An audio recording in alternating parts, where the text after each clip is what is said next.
है मसीह का प्यारा वचन, ये है वचन, प्यारा वचन, यीशु मसीह का प्यारा। परमेश्वर के धन्य नाम की महिमा हो।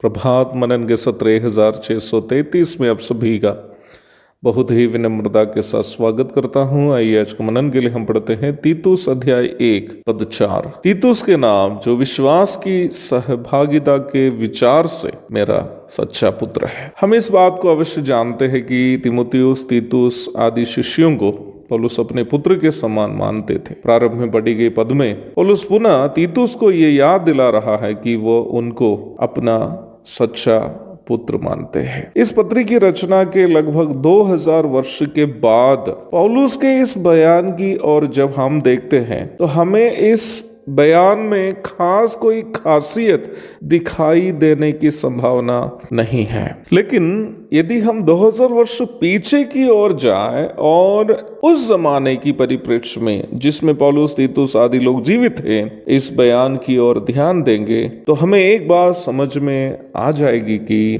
पौलुस का इस बयान एक क्रांतिकारी बयान था। Calling Titus as his true son was indeed a revolutionary statement by Paul if we look into this statement from the perspective of that era in which Paul and Titus were lived। आप इस बात से अवश्य अवगत होंगे कि तीतुस, तीमुथियुस, लूका आदि यूनानी मूल के विश्वासी लोग पौलुस की सेवकाई में उनके सहकर्मी थे। वो भी उस जमाने में जब यहूदी यूनानियों को अन्य जाति कुत्ते के रूप में देखते थे। प्रभु यीशु मसीह और प्रेरितों के जीवन काल के समय भी यहूदी लोग यूनानी मूल के लोगों को घृणा दृष्टि से देखते थे और उन लोगों के साथ बात व्यवहार करते समय ये ध्यान रखते थे कि उनके हाथ से खाना पानी आदि स्वीकार नहीं करें।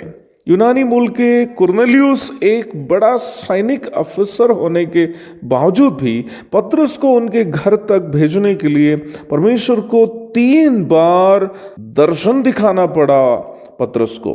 प्रेरितों के काम अध्याय 10 पढ़ के देख लीजिएगा। यद्यपि गैर यहूदी विश्वासियों के साथ पतरस तो संगति करते ही थे, फिर भी इस बात के कारण पतरस यहूदी संप्रभुतावादियों से डरते थे कि उन्हें उनका विरोध का सामना करना पड़ेगा। गलाती अध्याय 2 पद 11 और 12 पढ़ लीजिएगा। सारे जगत में जाकर सुसमाचार सुनाकर लोगों को चेले बनाने का आदेश प्रभु से मिलने के बाद भी जब तक कुरनेलियुस और उनके परिवार वालों में पवित्र आत्मा की मौजूदगी प्रकट रूप में नहीं देखा, यूनानी एवं अन्य समूह के लोगों को कलीसिया के सदस्य के रूप में अंगीकार करना पतरस सहित अन्य यहूदी मूल के विश्वासियों के लिए असंभव की बात थी। प्रेरितों के काम अध्याय 10 पद 46 से 48 तक पढ़ लीजिएगा। गैर यहूदी समूह के लोगों के बीच में जिसको यहूदी अन्य जाति बुलाते थे, सेवा के लिए जाने के कारण पौलुस और बरनबास को यरूशलेम में प्रेरितों एवं प्राचीनों की सभा में अपराधियों की तरह खड़े रहने पड़े थे। प्रेरितों के काम अध्याय 15 पढ़ लीजिएगा। इफिसुस के यूनानी वंशज त्रुफिमुस को पौलुस के साथ यरूशलेम में दिखने के कारण पौलुस पर यहूदियों के द्वारा जानलेवा हमला हुई थी। प्रेरितों के काम अध्याय 21 पद 27 से 35 तक पढ़ लीजिएगा। हम इस बात को कभी नहीं भूले कि गैर यहूदी समूह के बीच में प्रभु की सेवा करनी पौलुस के लिए कितनी मुश्किल बात थी। ऐसे समय में अपनी पत्रियों में तीमुथियुस, तीतुस आदि गैर यहूदियों को पुत्र के रूप में संबोधित करते समय उसे पढ़ने वाले यहूदी संप्रभुतावादियों के हृदय में पौलुस के प्रति कितना नफरत उत्पन्न हुआ होगा। परंतु प्रेरित पौलुस एक ऐसा प्रभु का दास था जो प्रचार करने वाली बातों को अपने जीवन में लागू करने की कोशिश करता था।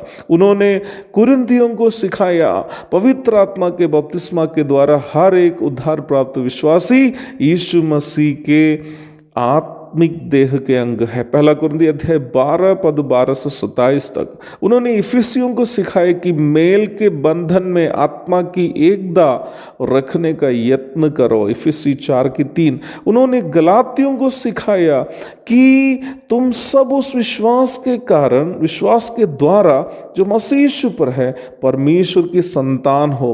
गलाती 3:26 परमेश्वर की संतान को चाहे किसी भी भूमिया की क्यों ना हो, ऊंच नीच की भावना से कैसे देखेंगे।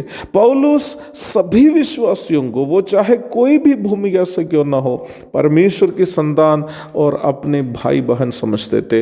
वो स्वयं यहूदी होने के बावजूद भी यहूदी संप्रदायवादियों के सामने तीमुथियुस, तीतुस आदि गैर यहूदियों को अपने पुत्र कहलाने के द्वारा वास्तव में सेवा के क्षेत्र में एक क्रांति उत्पन्न कर रहा था। जाति, धर्म, रंग, भाषा, देश आदि के नाम में विश्वासियों को अलग अलग नजर से देखने वालों के मुंह पर वास्तव में तीतुस को पुत्र कहलाने के द्वारा पौलुस जोर से तमाचा मार रहा था। निश्चय ही पौलुस एक क्रांतिकारी था। पोल वाज ए रेवोल्यूशनरी।